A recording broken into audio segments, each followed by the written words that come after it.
Just before we get started, I'd like to let you all know about our Fantasy Premier League that we have set up on the FPL and Premier League app.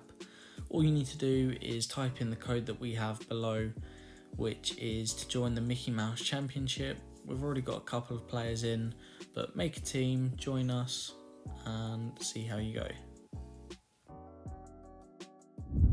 England's top flight football has returned for another year, and I'm sure whatever team you support, we can all be very excited to get stuck into this 38 game action-packed season with all cups, trophies and European tournaments included. Speaking of European tournaments, the England national women's team have brought home the Euros, and on the topic of that, we will be covering a lot more football, a lot more sports in the coming weeks, with projects that I'm very excited for in terms of podcasts and videos. But today, I'll be covering my Premier League predictions for the season of 2022 to 2023. So without further ado, let's jump right in. Okay, so I think we can all agree I'm not going to be predicting the Premier League accurately whatsoever. What I'm going to be trying to do is making educated guesses based on my opinion and the external factors around that, i.e. the way that a club is set up, the way a club is meant to play, tactics, transfer windows, and the actual clientele within that club. Now, to kickstart us off, I've gone with a very controversial pick to take the champion spot, and that is none other than Tottenham Hotspur. And you're thinking, why on earth have I picked Tottenham? Now, they gained 4th position last year, and part of that is largely down to Kulusevski, Son and Kane. Yes, there were goal contributions from elsewhere, but they were the main three in my eyes. And without those, I don't think they would have got that Champions League spot. They've brought the Champions League home to North London for another season because, Arsenal haven't been able to do that in previous seasons. But it is very clear and adamant to see how much trust Spurs have put into Antonio Conte. Because this season, he's managed to go out into different areas of European football, and he's managed to spend and invest into the transfer window, which other managers haven't been able to before. So they clearly trust him and they like him a lot and the way that he plays. So part of that, they've got Romero at the back, who is going to be absolutely critical, but alongside him they've got Lenglet from Barcelona, who I think is a cracking signing. Jed Spence, who is part of the newly promoted Nottingham Forest, has come over to the North London club.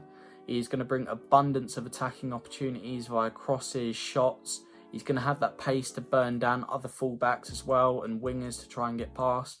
And as well, his defensive ability, it speaks for itself. Sitting in front of them, Højbjerg has been fantastic since he's joined, and he's only going to keep getting better.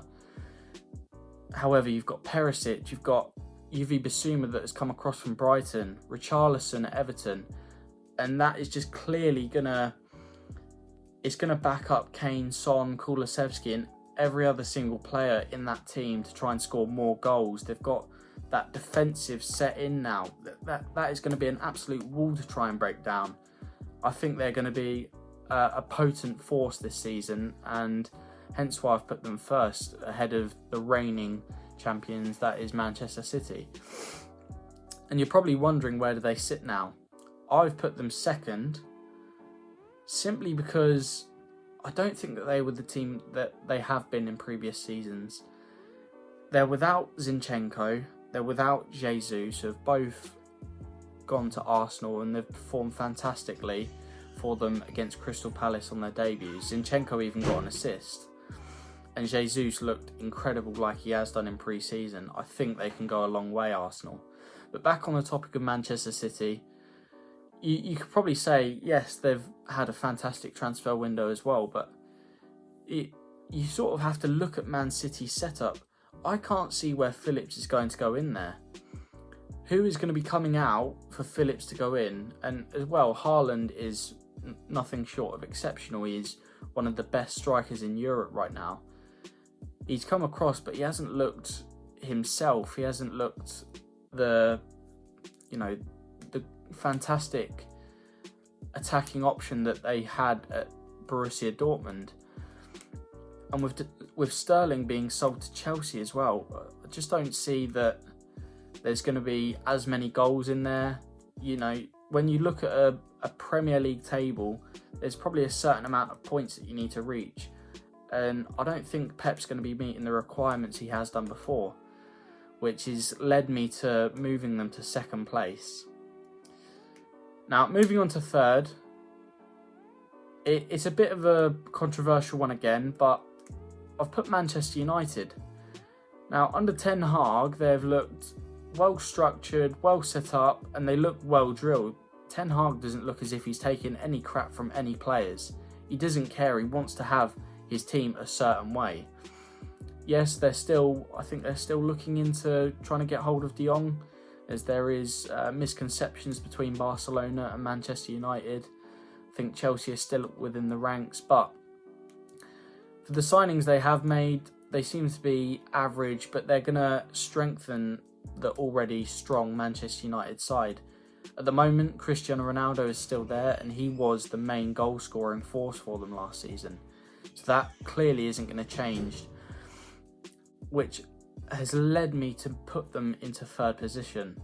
Going on to the fourth section and the final spot for the Champions League football this season, I've gone with Arsenal. And I don't think many people are going to be surprised by it, to be honest, because they only missed out by one spot to Spurs before, when they came fifth in the 21-2022 campaign. In itself, they've made fantastic signings, very similar to Tottenham Hotspur. They've had a fantastic transfer window, and based on their performance last night, I think, yes, they're probably going to need to fix up on their defence, but the players that they've brought in, Saka looked very well last night, and his attacking ability was clear once again. Jesus looked phenomenal. Zinchenko's, contribution to the goal, that was fantastic. A straight header across the box, and Martinelli finished. Yeah, Martinelli probably should have finished his other goal as well, but we're moving on. It looks as if it's been a fantastic pre-season for Mikel Arteta, and it looks to be an even better 38-game campaign for him. I think they can make Champions League spots. I don't think that's too much of a push either, and they take my fourth position. So you're probably wondering who comes outside the Champions League spots, and some may surprise you. In fifth place, I've put Liverpool. I do personally like Jurgen Klopp as a manager. I think the way that he sets up his team, the way he conducts himself, the actual players that he's got around him is exceptional. It is high class. But with the loss of Sadio Mane, that's a massive, massive loss. You're losing at least 17 to 20 goals a season, and anything else that he does set up. Now, I have seen Darwin Núñez. He's looked a very good threat for them. Does he bring in what Sadio Mane had before? And is Salah as good as he was in the previous seasons? Roberto Firmino, yes, he scores goals, but does he score enough? For me, I don't think he does. They are missing certain things in key areas, and I just can't put my finger on it. But once it does come, it will come for them. They'll definitely get wins this season. They won't be too far off it, and I may even be wrong. They may get top four. But for me, I've put them fifth. Sixth place, who were a previous seventh, is West Ham United. West Ham have finally gone and signed a striker. What does that do for them? Well, you could say that Mikel Antonio was bagging goals last season. He was for a certain time, but they've signed a proven striker from the Italian leagues, Scamacca, and as well as that, just in itself, they never really conceded many goals last season, and they often nicked 1-0, 2-0 games. They were in good form, and David Moyes knows how he wants to set up. He's going to be no mug about it. He's going to tell them what he wants. And I think a lot of the West Ham fans have got high expectations again this season. They had a phenomenal European career, and I don't think that is going to stop this season either. Okay, so I'm going to leave the mid-table. I will put a picture up in a little bit of who I've put in certain league positions.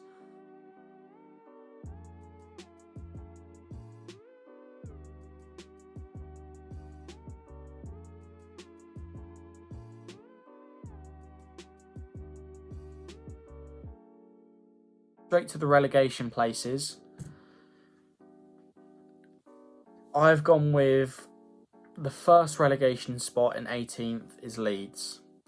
Now, it pains me to say it because I do like Leeds, and I wouldn't want to see them go down. However, with the loss of Raphinha and Calvin Phillips in the middle, those are two big holes that they're going to struggle to replace. I mean, they've got their money for both players. Probably not Raphinha because, you know, he's at Barca at the moment, but enough said on that. It's the actual fact that they were already down there in that situation anyway, and with those players helping them to try and get out of the relegation zone, how much are they going to struggle this season without their key players like Raphinha and Calvin Phillips? I don't think the heavy weight should be put on Rodrigo or, you know, Dan James. Players that were average last season are going to need to step up for Leeds in order for them to fight this relegation battle, which I think that they will be in. Now, moving on to 19th, Brentford finished very well last season, but with the likes of Eriksen moving over to Manchester United, and you've only got Mbeumo, Toney and Canos to sort of set up your goal-scoring opportunities, they're going to struggle. They're going to struggle massively. I think Marcus Forss has gone somewhere else. I'm not too sure as to what club he's actually ventured off to. But where are the goals going to come from? In order to stay in the Premier League, you need to score goals. You need to get wins. And without that, I don't think that their defence is strong enough in itself. I know that they have brought over Ben Mee from Burnley. It isn't strong enough by itself to keep them up, which is why I've put them in 19th. And none other than 20th place, I've picked Fulham. I haven't really got any full reasonings for Fulham. I'm pretty new and fresh onto their ideas. Me personally, if I was to pick a side or two to support in the Prem, it'd be both newly promoted Nottingham Forest and Bournemouth. But I don't know too much about Fulham, and I think with every other team in mid-table, I can't see them going any further. I can't see other clubs that they're going to try and beat. It just makes a very hard case. But yet again, thank you for listening, and I hope you all have a fantastic weekend.